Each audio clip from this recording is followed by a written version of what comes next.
정의란 무엇인가? What is justice?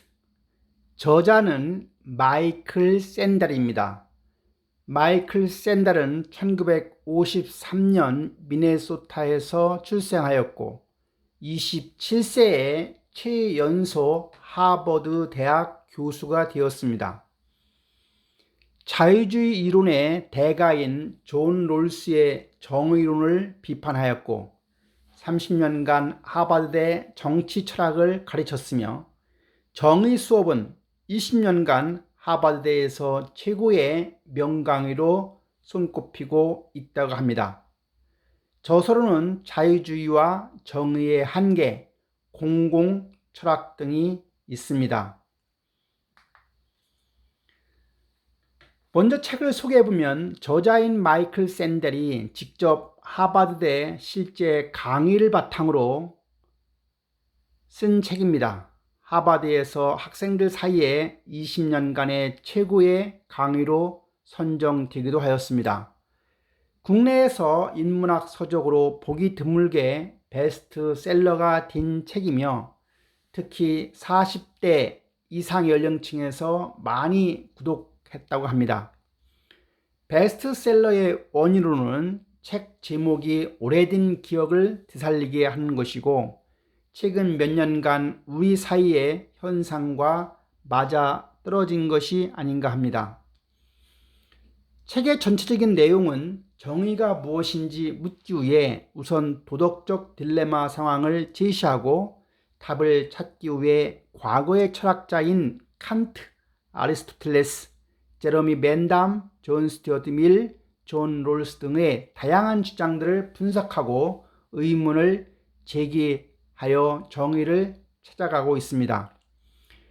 정의에 대한 답을 명확히 제시하지는 않았지만 정의의 답을 찾는 방법을 제시하였습니다.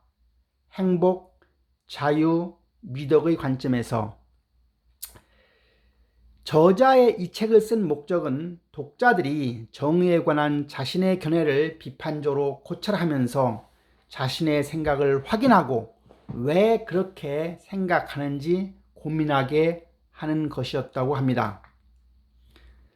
이 책의 목차를 보면 1강에서는 옳은 일 하기, 2강은 최대 행복의 원칙 공리주의, 3강은 우리는 우리의 자신을 소유하는가, 자유지상주의에 관한 것, 4강은 대리인 고용하기, 시장과 도덕, 5강 중요한 것은 동기다, 이마누엘 칸트, 6강 평등 옹호, 존 롤스, 7강 소수 집단 우대정책 논쟁, 8강 누가 어떤 자격을 가졌는가, 아리스토텔레스, 9강 우리는 서로에게 어떤 의무를 지는가, 충직에 대한 딜레마, 10강 정의와 공동선 순으로 되어 있습니다.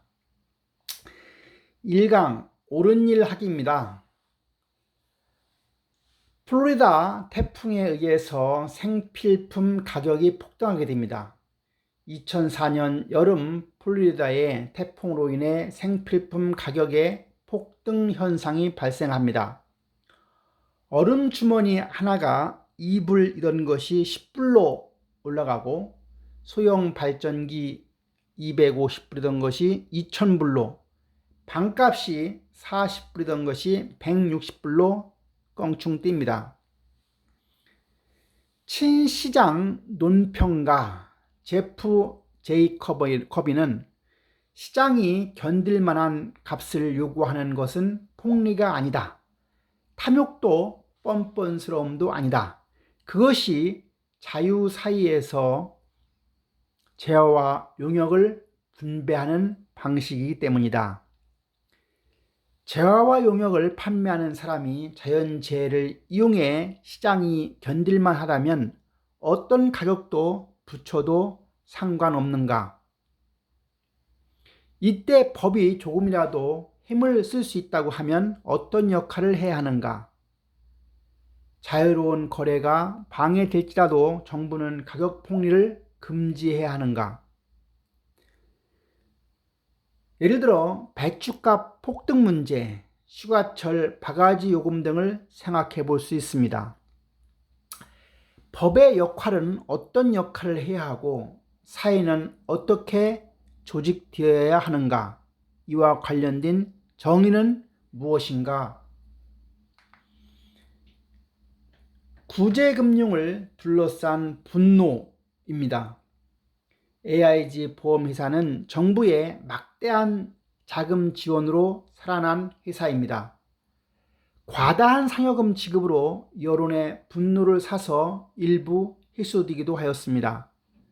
구제금융의 중심에는 부당함에 대한 의식이 자리 잡고 있습니다. 미국인이 상여금과 구제금융에 반대한 진짜 이유는 탐욕에 포상했다는 사실이 아니라 실패를 포상했다는 사실입니다. 미국인은 탐욕보다 실패에 더 엄격합니다. 공적 자금 투입 금융기관의 CEO 및 직원 상여금은 정의로운가? 적자 투성인 공공기관의 상여금은 정당한가? 정의를 이해하는 세 가지 방식이 있습니다. 사회가 정의로운지 묻는 것은 우리가 소중히 여기는 것들, 이를테면 소득과 부, 의무와 권리, 권력과 기회, 공직과 영광 등을 어떻게 분배하는지 묻는 것입니다. 정의로운 사회는 이것을 올바르게 분배합니다. 재화 분배를 이해하는 세 가지 방식에는, 즉 행복은 공리주의 관점, 자유는 자유지상주의 관점, 미덕은 미덕 그리고 좋은 삶과 밀접한 연관이 있다는 사실입니다. 철로를 이탈한 전차에 대한 사례입니다. 사례 1입니다. 한쪽 길로 가면 한 명이 죽고 또 한쪽 길로 가면 5명이 죽을 수 있습니다. 더 많은 사람을 구하기 위해 철로를 바꾸도록 핸들을 돌렸습니다. 결과 5명을 살리고 1명을 죽게 합니다. 또 하나의 사례는 더 많은 사람을 구하기 위해 기차가 멈추도록 기차가 다리 밑을 통과할 때 한 사람을 밀었습니다. 결과 5명을 살리고 1명을 죽게 한 사례입니다. 두 경우 모두 죄 없는 한 사람을 희생해서 더 큰 인명소실을 막겠다는 선택에 개입한 것입니다. 왜 열차를 돌리는 행위는 옳고 남자를 다리 밑으로 미는 행위는 옳지 않을까요? 도덕적 딜레마에 빠질 수밖에 없는 상황입니다. 도덕적 사고가 우리의 판단과 원칙 사이에서 접점을 찾는 것이라면 그런 사고를 어떻게 정의나 도덕적 진실을 이해할 수 있을까요? 도덕적 사고란 혼자 추구하는 것이 아니라 여럿이 함께 노력해 얻는 것이라고 대답할 수 있습니다. 2강 최대 행복의 원칙 공리주의입니다. 공리주의란 주창자는 제러미 벤담입니다. 인간에게 쾌락을 주는 것은 선이고 고통을 주는 것은 악으로 보는 것입니다. 공리주의는 최대 다수의 최대 행복을 주장하고 도덕의 최고의 원칙은 행복을 극대화하는 것이며 쾌락이 고통을 넘어서도록 하여 전반적으로 조화를 이루는 것이고 옳은 행위는 공리를 극대화하는 모든 행위가 바로 정의를 보는 것이며 공리란 쾌락과 행복을 가져오고 고통을 막는 일체를 가리킵니다. 폐암의 이익과 관련된 체코 정부와 필립 모리스의 사례입니다. 필립 모리스에서 흡연에 따른 비용 편입 분석 결과 보고서로 체코 정부는 흡연으로 손해가 아닌 이익을 본다는 결론에 도달합니다. 흡연으로 인한 의료 비용 증가보다는 조기 사망에 의한 비용 절감과 담배 조세 수입이 더 크다는 분석입니다. 공리주의 사고로 공리주의 원칙이 잘못된 사례라고 할 수 있습니다. 존 스튜어트 밀의 공리주의에 대한 반박을 보면 첫째, 인간의 존엄성과 개인의 권리에 많은 비중을 두지 않았다는 점이고, 두 번째는 중요한 도덕적 문제를 모조리 쾌락과 고통이라는 하나의 저울로 측정하는 오류를 범했다는 점입니다. 3강, 우리는 우리 자신을 소유하는가? 자유지상주의입니다.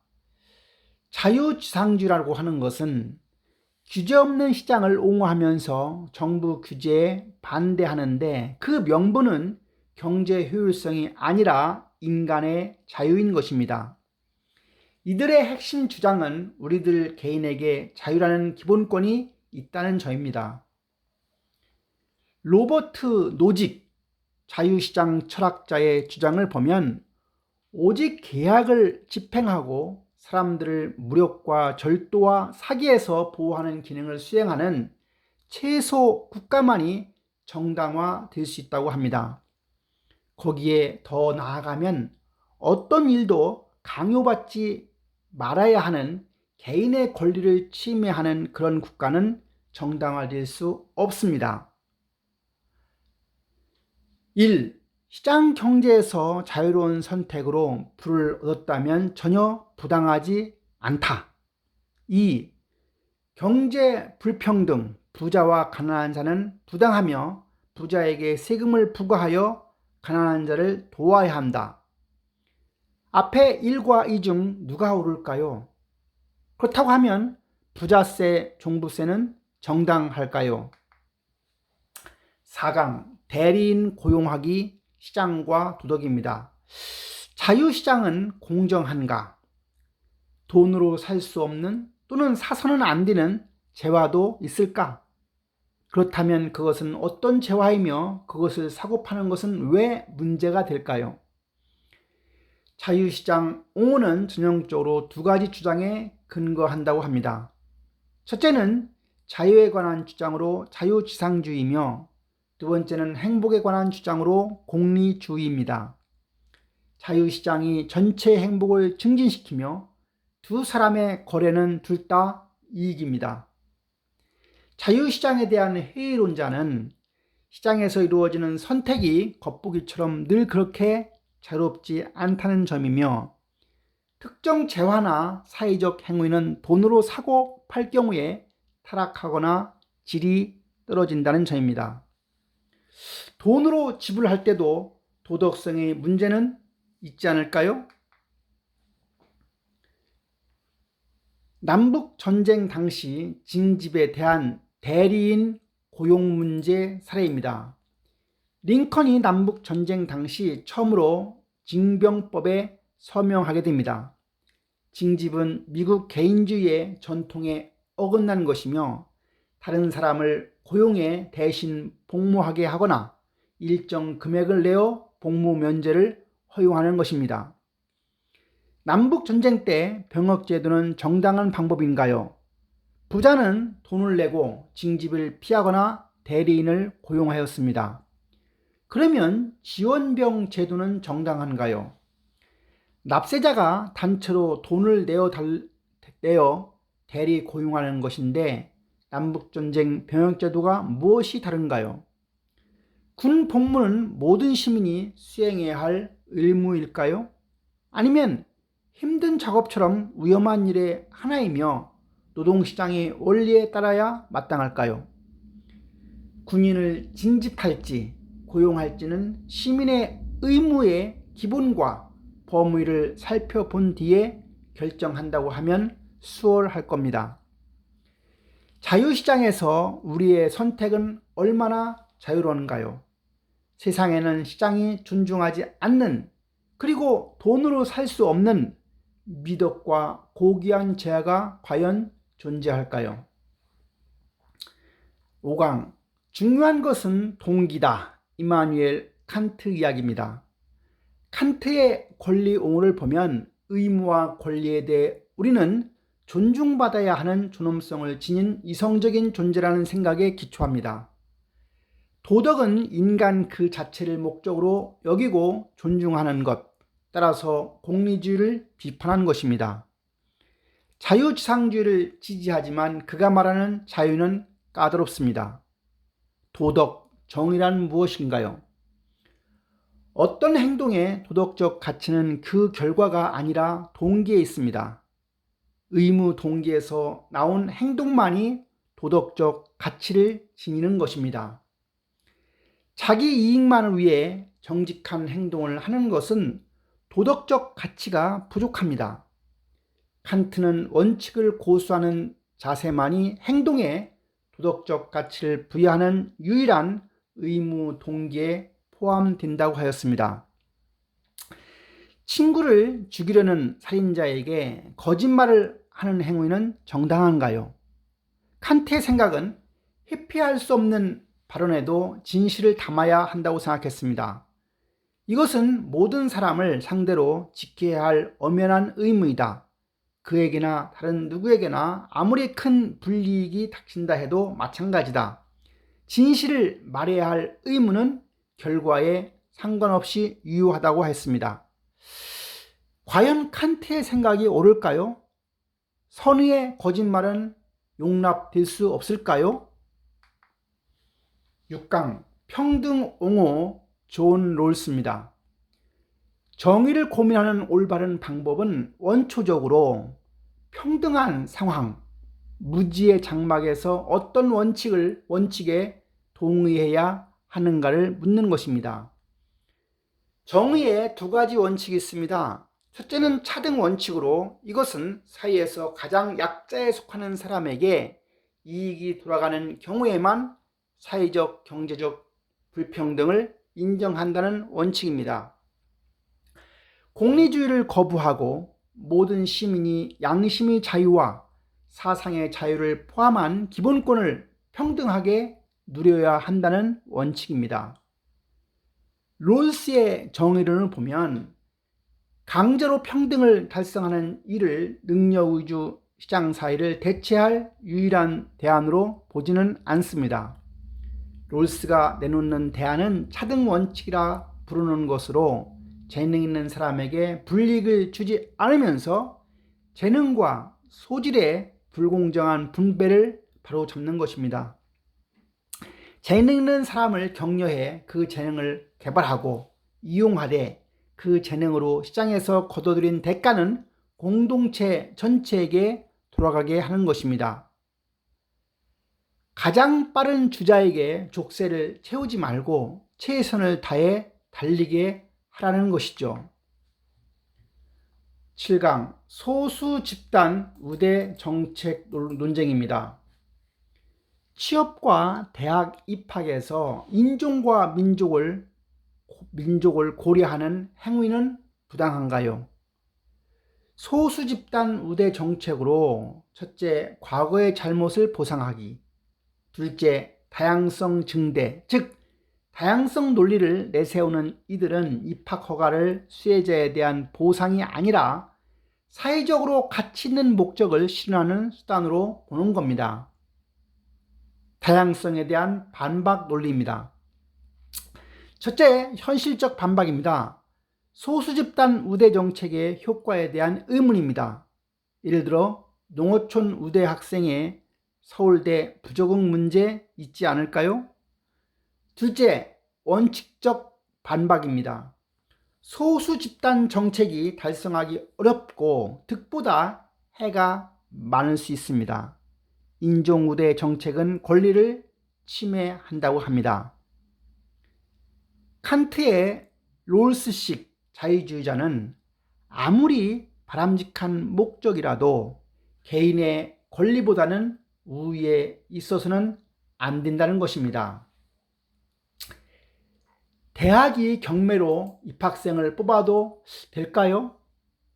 유산 우대라는 소수 집단 우대 정책이고 대학이 원하는 능력이란 어떤 식으로든 대학의 사명에 기대하는 역량을 뜻한다고 본다면 답은 그렇다입니다.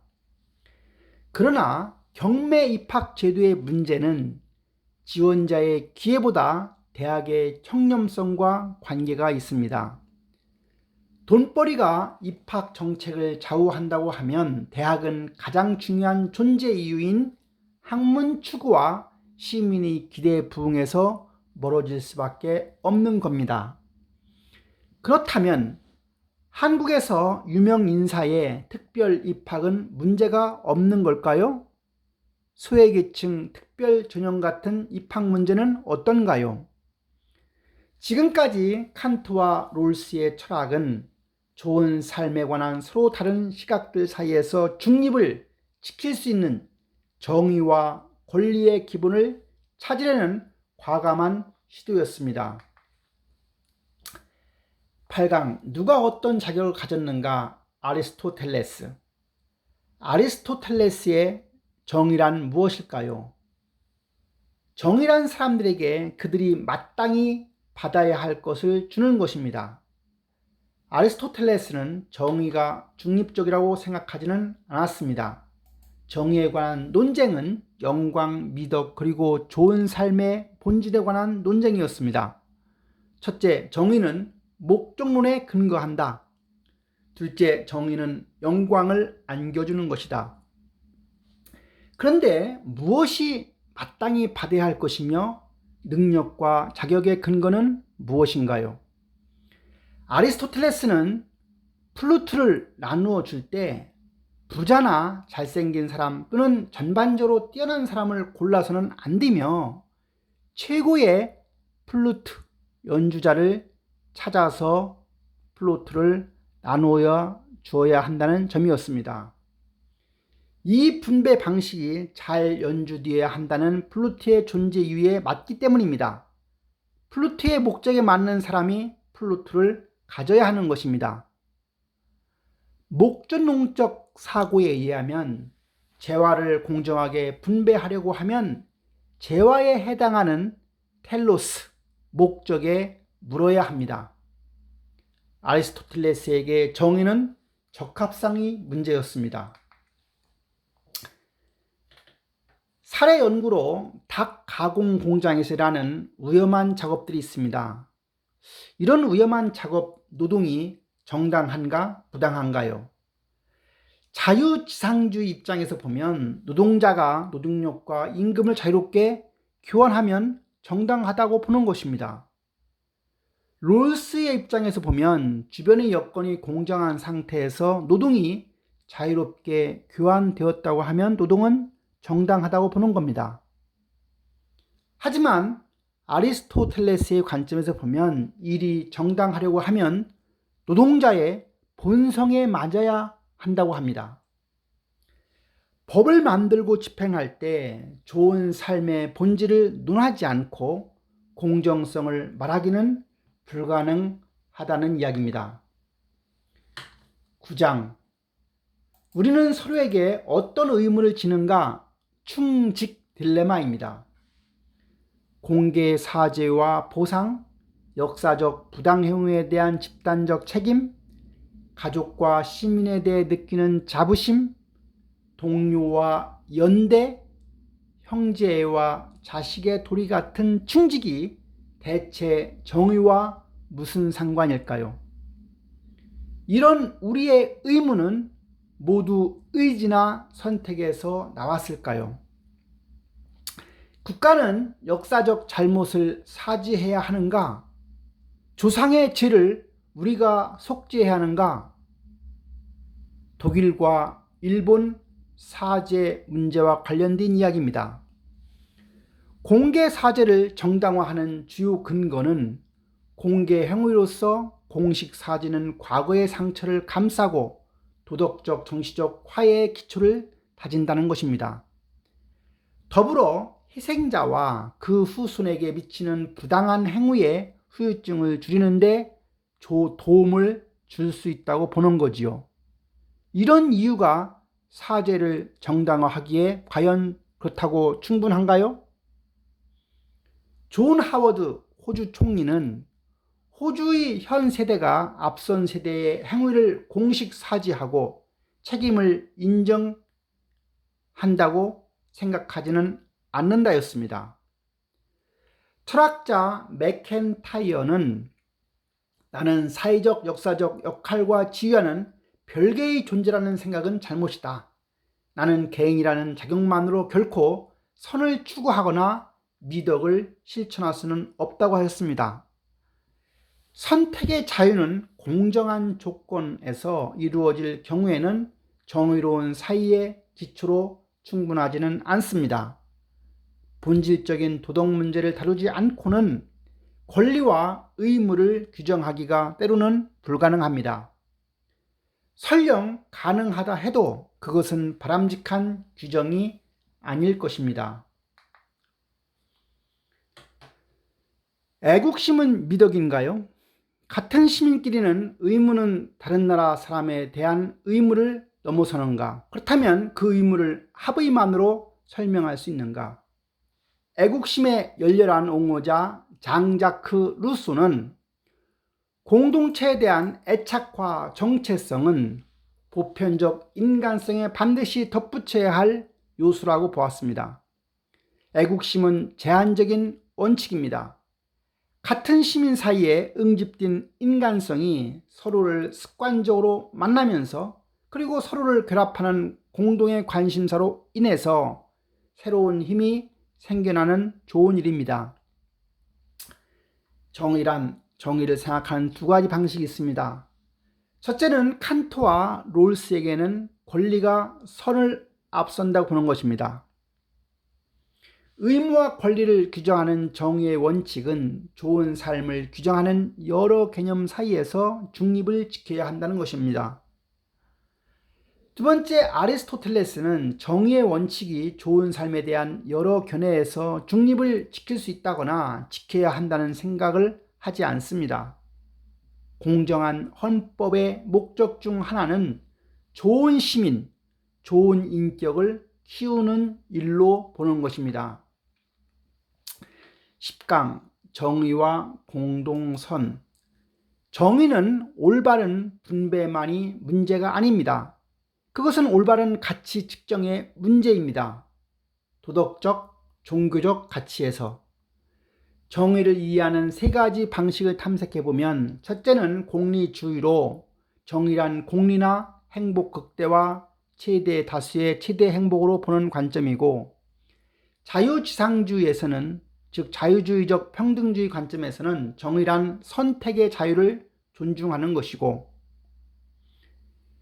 세 번째, 정의란 미덕을 키우고 공동선을 고민하는 것으로 보는 관점에서, 즉 마이클 샌드널의 저자의 의견에 따르면 공동선을 추구하는 정치는 부유한 사람에게서 세금을 걷어 공공기관이나 공공서비스를 다시 일으킴으로써 부자와 가난한 사람이 똑같이 이용할 마음이 생기게 하는 것으로 봅니다.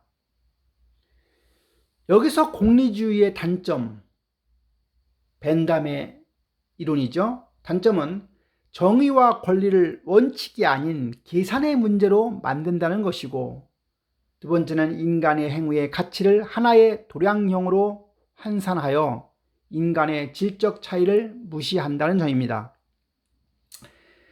두 번째, 자유지상주의의 문제는 이 이론에 따르면 우리가 추구하는 목적의 도덕적 가치, 우리 삶의 의미와 중요성, 우리 모두가 공유하는 삶의 특성과 질은 하나같이 정의 영역에서 벗어난다는 점입니다. 정치가 적극적으로 시민의 삶에 개입해야 한다. 이는 시민의 도덕성, 종교적 신념을 존중한다고 모른 척해서는 안 된다는 것과 관련이 있습니다. 우리는 도덕적 이견에 좀 더 적극적으로 개입한다고 하면 상호 존중의 토대를 악화시키기보다는 더 강화시킬 수 있습니다. 도덕에 개입하는 정치는 회피하는 정치보다 시민의 사기 진작에 더 도움이 됩니다. 더불어 정의로운 사회 건설에 더 희망찬 기반을 제공하는 것입니다. 이 책을 정리하면서 왜 경영자는 인문학에 주목해야 할까요? 통찰의 힘을 키우기 위해서입니다. 통찰의 힘을 키우는 자양분이 바로 인문학인 것입니다. 통찰이란 통찰이면서 동시에 통찰이다. 즉 예리한 관찰력으로 처음부터 끝까지 훑어보는 것입니다. 인문학을 통해 깊이 있게 사고하는 법, 현명하게 판단하는 법을 배울 수 있는 것입니다. 즉각적 대응 대신 반성적이고 성찰적인 사고를 하도록 해야 합니다.